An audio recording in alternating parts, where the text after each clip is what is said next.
de este órgano de las Naciones Unidas.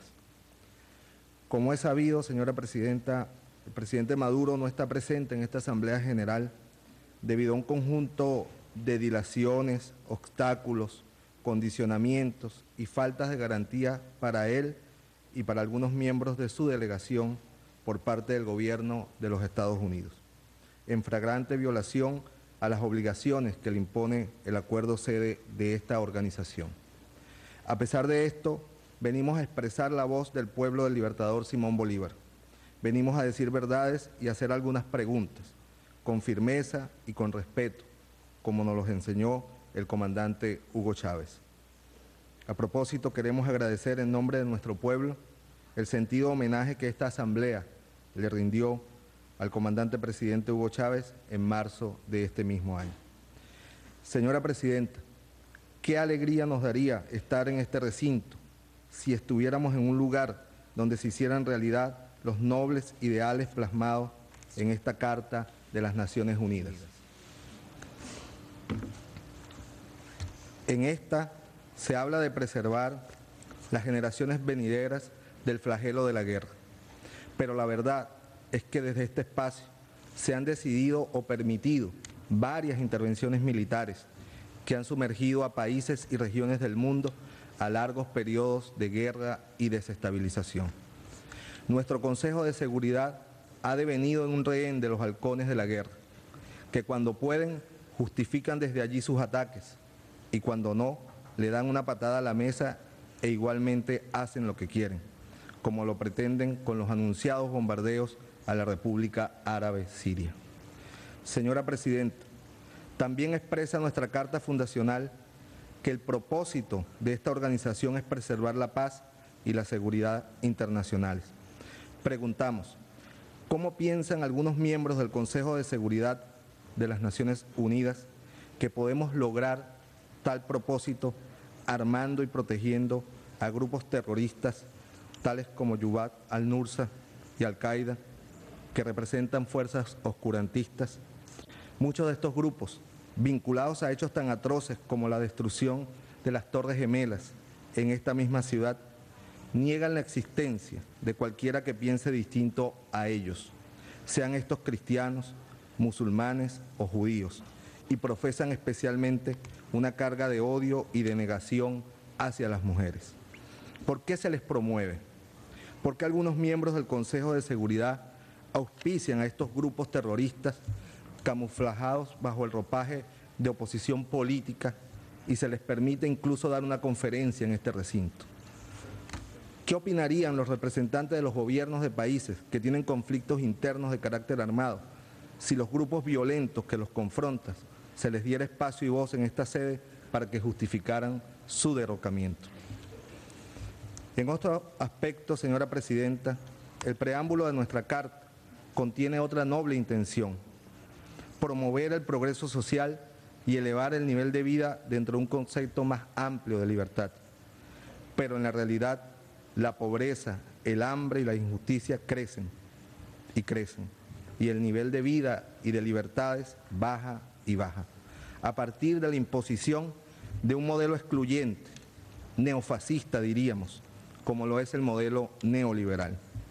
Mientras los países como Venezuela, que hemos escogido el camino de la profundización de la democracia con un modelo socialista de organización e inclusión popular que nos ha permitido cumplir las metas del milenio establecidas por esta organización, somos permanentemente asediados, satanizados y perturbados en nuestra estabilidad política y social, como lo intenta una vez más en este momento la oposición antidemocrática de nuestro país, apoyada por las corporaciones mediáticas de la región y del mundo.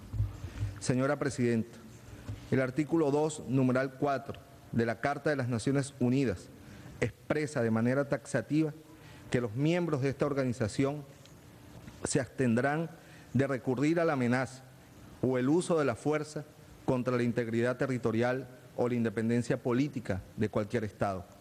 Sin embargo, el presidente estadounidense, con el agravante de ser Premio Nobel de la Paz, amenaza con bombardear a tal o cual país si no cumplen con sus exigencias unilaterales exigencias que pueden incluir hasta la salida de un gobernante que no les afecte. Esto tal vez se puede explicar porque a pesar de que en nuestra Carta de las Naciones Unidas se habla de la igualdad de las naciones grandes y pequeñas, el presidente de Estados Unidos declaró hace apenas 2 días que ellos son excepcionales. Es decir, que no son iguales que el resto de los 192 países que aquí estamos representados. La incoherencia que hoy existe entre los nobles ideales, alguna vez trazados en nuestra Carta Fundacional, y lo que viene ocurriendo por acción u omisión en esta organización es alarmante.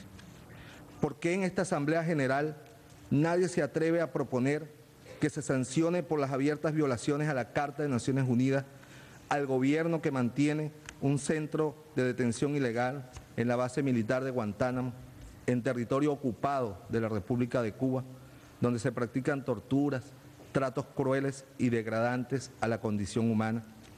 ¿Por qué no se discuten sanciones para el presidente que ha confesado desarrollar una actividad de espionaje ilegal que afecta a los jefes de Estado y de Gobierno aquí representados, como valientemente lo denunció la presidenta de Brasil, Dilma Rousseff?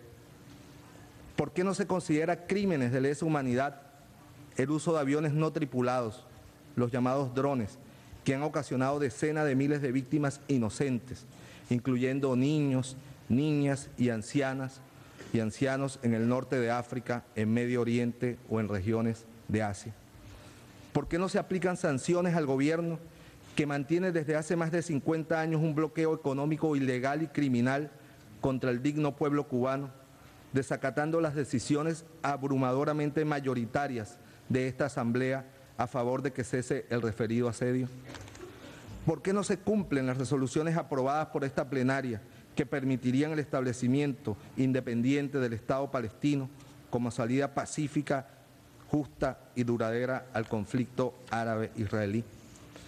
¿Por qué el Reino Unido no acepta iniciar las negociaciones con la República Argentina para resolver de manera pacífica el reclamo sobre las Islas Malvinas? ¿Será porque la élite de Estados Unidos y algunos de sus aliados son excepcionales? Son preguntas que dejamos para la reflexión sobre el destino de nuestra humanidad. En nombre del pueblo de Simón Bolívar, el pueblo venezolano, amante de la paz, la igualdad y la libertad. Venezuela viene hoy ante todos ustedes a denunciar un secuestro. Esta organización está secuestrada. La paz del mundo y la dignidad del mundo son rehenes en Nueva York. El secuestrador tiene muchos rostros, cambia de nombre y a veces hasta de bandera, pero sigue siendo el mismo, el viejo imperialismo. Hace 8 años el comandante Hugo Chávez, incansable luchador por la paz verdadera, no aquella impuesta por las bombas, un defensor inquebrantable de la democracia participativa y protagónica y un paladín de la unidad entre los pueblos, clamó en este mismo sitio por una transformación profunda y sincera del sistema de Naciones Unidas. Hace 7 años que nuestro comandante Hugo Chávez expresara que aquí huele a azufre y hoy, lamentablemente, debemos decir que aún siguen oliendo a azufre los que se consideran excepcionales. Estas palabras, hoy por hoy, tienen más vigencia que nunca. Las valientes revelaciones de un joven le han hecho un gran servicio a la humanidad, digamos que un llamado de alerta, y tras ello se ha convertido en un perseguido político que no podría caminar libremente por estas calles de Manhattan. Edward Snowden, a quien deseamos que algún día pueda caminar libremente entre una futura generación de norteamericanos que haya recuperado plenamente sus derechos civiles y con ello contribuido a la paz del mundo. Este joven nos mostró cómo la privacidad de cada ser humano ha sido violentada por el aparato de espionaje más complejo y sofisticado que haya podido imaginar el ser humano. Gracias a estas revelaciones, en 2013 despertamos para darnos cuenta que el 1984 de Orwell ya está aquí. ¿Y qué hace Naciones Unidas al respecto? ¿Quién le pone límite a tanta arbitrariedad y atropello? Más preguntas que no encuentran respuesta en esta Asamblea General ni en el Consejo de Seguridad de esta organización que está por cumplir 68 años. Proponemos que el secretario general convoque a la creación de un organismo dentro de las Naciones Unidas que trabaja en función de garantizar el derecho a la privacidad y al poder comunicarse sin intersecciones para todos los habitantes de nuestro planeta. En este recinto se han pronunciado muchas palabras llamando a la paz, pero los oídos muchas veces han sido sordos. Ojalá todos aprendamos la importancia de escuchar el clamor de los pueblos por la paz y pongamos eso junto a la insaciable búsqueda por elevar la dignidad humana como nuestra estrella orientadora. Hace 50 años, el presidente John Kennedy dio un discurso en este mismo sitio, que sería el último que diera ante Naciones Unidas antes de ser asesinado. Qué bueno sería que su actual sucesor y que muchas de las personas aquí releyeran tan solo algunas partes, porque a pesar de las diferencias que podamos tener con aquella figura histórica, para garantizar la paz hay que buscar puntos de encuentro como este. Cito, porque el valor del trabajo de este cuerpo no depende de la existencia de emergencias, ni puede la conquista de la paz consistir solamente de victorias dramáticas. La paz es un proceso diario, semanal, mensual, de opiniones que cambian profundamente, de barreras antiguas que lentamente se erosionan, construyendo nuevas estructuras, y por menos dramática que sea la búsqueda de la paz, la búsqueda debe continuar. Fin de la cita. Ojalá meditaran profundamente el significado de estas palabras de Kennedy y que cuando revisen sus acciones, los líderes de Estados Unidos y quienes los siguen ciegamente se den cuenta que si en verdad quieren ser excepcionales, tienen que buscar medidas excepcionales para lograr una paz duradera en el mundo. Desde la América Latina y Caribeña estamos demostrando que con medidas y decisiones excepcionales es posible construir un mundo de paz.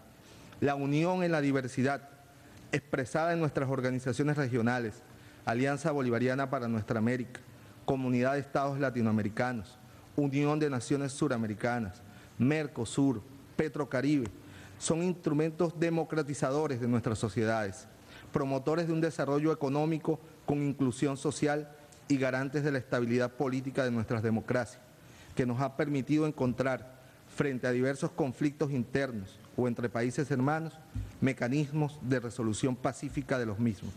Hemos demostrado que sin intervenciones militares, sin drones, sin bloqueos económicos, se puede construir y preservar la democracia auténtica y avanzar en la lucha contra el hambre, la pobreza y la desigualdad. La nación venezolana se siente orgullosa de ser parte de una región libre de cualquier tipo de armas de destrucción masiva y ratifica su compromiso con la promoción de la eliminación total de armas nucleares, químicas y bacteriológicas como garantía de la preservación de la vida en nuestro planeta.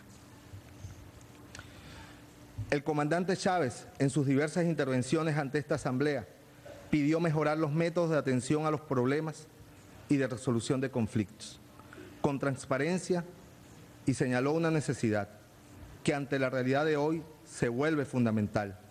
Tenemos que repensar si la sede de la ONU debe estar en este país, donde su gobierno no respeta la organización y mucho menos la soberanía de cada uno de sus miembros. Naciones Unidas debe estar en un lugar donde se garantice el respeto por igual a todos sus miembros, donde florezca sin miedos ni presiones la voluntad política de ponerle fin a los conflictos del mundo a través del diálogo y donde la pauta sea el verdadero desarrollo social y la erradicación del hambre y la miseria, donde lo urgente no sea justificar una guerra, sino detenerla. Llevemos a Naciones Unidas al sur, donde la antítesis, exclusión, solidaridad, nos ha enseñado muchas veces que de verdad todos somos iguales. Por lo pronto acogemos la propuesta del presidente Evo Morales de que sesionemos en las distintas sedes de este organismo en varias partes del mundo.